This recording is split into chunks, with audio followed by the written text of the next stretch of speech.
In this video, I want to share the top 5 things that I've unlearned about architectural photography from Simon Devitt. Now, if you're not familiar with Simon Devitt, he's an international architectural photographer based in Auckland, New Zealand. And a few weeks back, he was in the United States to photograph a couple projects, architectural photography projects, in the LA area. So I was fortunate enough to be able to fly out there and assist him for a day, as well as sit down with him for an hour-long interview, which I hope to release on a future video. Now, if I had to summarize all of the observations that I made into one thought, that would be that it seems to be that over the last 10 years or so, I've learned this very meticulous process of how you're supposed to be doing architectural photography, how you're supposed to be doing business. And this one day spending with Simon and this hour-long conversation that I had with him kind of threw all of that out the window. It made me rethink how I'm doing architectural photography, the architectural photography business. And I just wanted to share the 5 things that I kind of unlearned during this process. So now I'll also add before I jump into this list that a lot of these points kind of overlap, and you'll see why. It's kind of one all-encompassing thing, but I did break that out into 5 points that I spent some time thinking about. So that said, let's go ahead and get into it. The first thing is to stop overthinking it. Now, I know this may sound cliche and simple, but hear me out. So, like I said before, I've learned this process personally of like how you're supposed to be doing architectural photography, how you're supposed to be doing the business. I'm in a bunch of groups. I'm in a bunch of Facebook groups where we're asking each other questions and how do you resolve this issue and that issue? How do you do this technique and that technique? And it's kind of become overwhelming. Even these YouTube videos, and I'm partly to blame. It's all this information and it's all valuable information, but the people who watch it, or I should say when I watch it, it's just giving me additional information that may not be necessary. It's interesting to know and it's helpful to know these things, whether it's business related, photography related, but the more information I consume, the more I overthink things, right? So, for example, I'm sure a lot of you in the past, especially when you first started doing photography, you'd go on photo walks or you'd go out and shoot landscape photos. And a lot of those photos, you'd do some processing to them maybe, but it wasn't this huge production necessarily. You kind of just walk around, you take photos, and you respond to what you see. And that's the extent of it. Now, granted, most people aren't paying you to do that process of just exploring and observing and capturing things, but why does what we do in architectural photography have to be any different in some cases? I can say honestly that there's times when I've either done just a scout for a photo shoot, or there's I'm like maybe taking the camera off the tripod in between shots and I'm just capturing some things handheld. And I can't tell you how many times I've actually licensed some of those images that I didn't even intend on giving or licensing to the client. I took them because I found them interesting and I didn't want to do a bunch of setups. But turns out a lot of times those shots end up making it into the final sale. So why am I approaching the entire process any different? That brings me to my second point, results versus process. So again, I think that I've personally, and I'm speaking for myself in most of these things, but I have made these observations in our community, in the architectural photography community. And we pride ourselves so much on the process. Our gear looks all complicated. We've got these tripods, these expensive cameras, and we have our cam rangers all set up, and some of us have production carts. I'm like literally talking about myself. I literally just bought like a $4,000 production cart, which is absolutely ridiculous in hindsight. It's going to come in handy, don't get me wrong, but I wish I had gone on this little adventure with Simon before I had made that purchase, because I probably wouldn't have purchased it. But my point is we make our process super complicated, right? Even the post-production. I spend a lot of time in post-production. If you've seen any of my previous videos, sometimes I'm spending upwards to 30 to 60 minutes on a single photo. Now, sometimes that's necessary, but I think that over time we have this idea of perfection has crept its way into our photography. And when you look at a lot of the old architectural photographers in the past, the images aren't perfect. They're darn near perfect, but a lot of what we're doing, we're kind of going overboard. We're fixing things that nobody's even going to notice. Little smudges here and there when you can only see it on a 45 megapixel camera that you've zoomed all the way in, and literally nobody's going to look at those details. But me personally, I find myself, really getting in and pixel peeping everything and like taking care of those things. And it's just, it may not be necessary after all. That's all I'm saying. I'm not saying to not perfect the process, but we're the only ones often noticing it. And if you're editing photos and you're doing a process just to impress other photographers or impress clients who don't really care about the process, you might be overdoing it, and it may not be necessary. So that's just another observation I made. I guess if I had to summarize this whole point, your process shouldn't be your selling point. Your results should be your selling point. So that's the big takeaway there.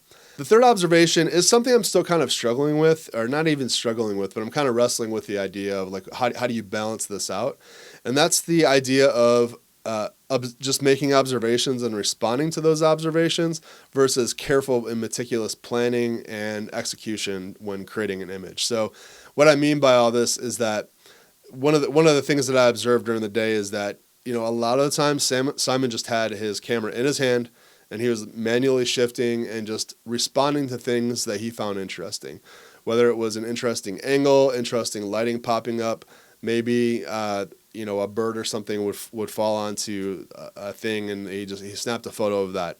It's being present with your subject and responding to that versus, again, spending 10 to 60 minutes setting up one single image and making that image perfect.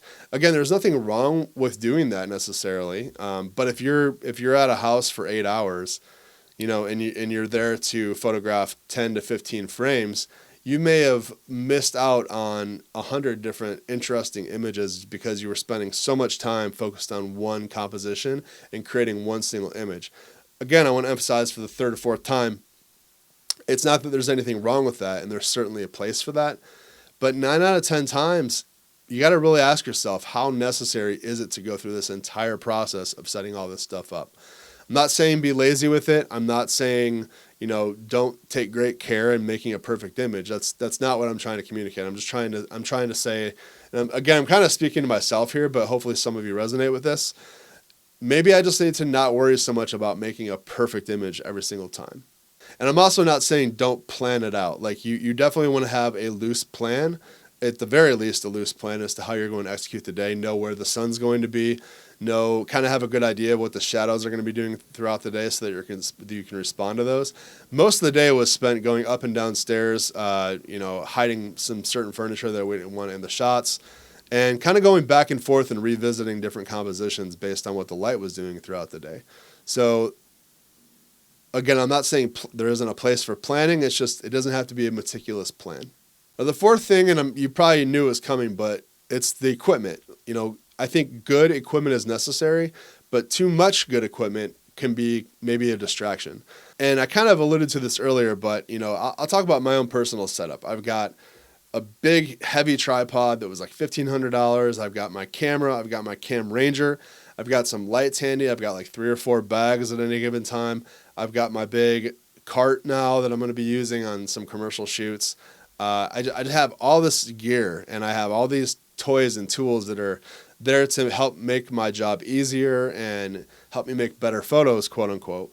But again, if I'm spending all this time worrying about all this gear, I'm possibly missing out on different licensing opportunities or making other great images that could just as easily go into my portfolio by shooting them handheld. And again, I'm not trying to promote laziness or lack of planning. I'm just saying, imagine having the freedom to just grab your camera and walk around freely and just respond to things and not have to worry about having the fancy tripod. Now, there's times when a tripod is necessary, obviously. If you've got a lower light situation you're dealing with, you want to have a tripod. But most of the time, our cameras have really good dynamic range. We can shoot at high shutter speeds. And you can get a pretty tack-sharp image just shooting handheld unless you've had a bunch of coffee and you're shaky.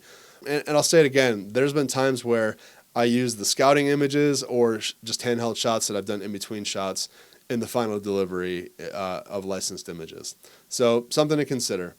And the fifth thing, it's not necessarily about the shoot directly. It's kind of indirectly related to the shoot. But this kind of came up in the conversation that I had with him, which, again, I hope to release sometime in the future. I'm just trying to figure out how I'm going to go about doing that. But that is and this is more so an internal thing that I've always kind of struggled with, and I'm sure a lot of you may deal with this as well. And that's kind of creating a brand and a perception that you're of your business or who you are as a photographer. And I'm not saying that I'm fake. I mean, what you see is what you get for the most part with me. But I've definitely prided myself on my process, how attentive to detail I am, how, professional I can speak to a client over the phone during a meeting, how organized I seem to be when we're doing a meeting and everything. So I've prided myself so much on this perception that I've created with clients, and also even just in what I share on social media, right? I've spent so much time like crafting this and my logo and my image and my gallery and all this stuff that, ultimately it kind of gets in the way of just me being me, you know. And if you guys follow Simon Devitt, you know that a lot of what he posts are memes. They're not even necessarily photography related, but it offers a really good glimpse into his personality. Sometimes they're what most Americans would consider offensive, but if you respond to that type of humor and you can kind of get a glimpse of his personality through those memes. And I'm not saying start sharing memes. That's really not my point at all here.